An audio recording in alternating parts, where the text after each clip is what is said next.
hai mùi tiết nó cứ bộ đập pi đập bẩm buồn nó không đập pi đập bẩm buồn mình trâm tầm miên ăn pk thế vía miên bộ secondary mà chấm nuôn điện thì đôi chia mà nhảy sầu đại sang là xây chẳng hái bộ đập pi đập bẩm buồn vía chỉ tu tới ba chục bón này mà ha sao sầm răng rồi còn sầm răng dốt bộ SOP มีន័យថាពពួកsulfate of potash ចឹងពួកវានេះអត់មានបន្សល់នៅគេហៅថាអំបិល chloride ដែលធ្វើឲ្យរលាកខូចខាតប្រព័ន្ធឫសក្នុងអំណាចពេលវេលាដែលកំពុងតែក្តៅរាល់ពេលដែលអាកាសធាតុក្តៅគឺវាធ្វើអីវាធ្វើឲ្យប្រព័ន្ធឫសរបស់យើងមានការហត់ហេវពិបាកក្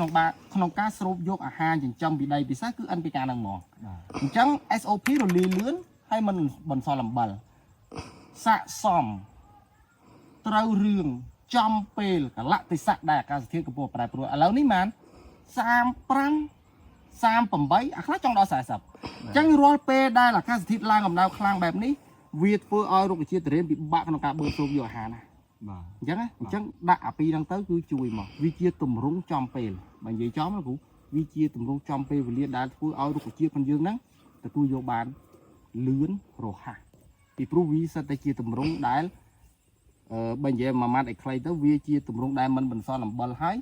ដូចជាកលីកានស៊ីបអីណៃត្រាបវាអាហ្នឹងបាច់គាត់ផុតទៅពីដៃទៅលីអស់ហ្មងចូលដីអស់អញ្ចឹងបើថាដីសើមយើងបាច់បាញ់ទឹកទេបើផុតទៅពីដៃយើងទៅស្អាតចាស់កសិកម្មមហាសាលចំណាយតិចចំណេញច្រើនកើនទិន្នផលនិងងាយស្រួលក្នុងការប្រើប្រាស់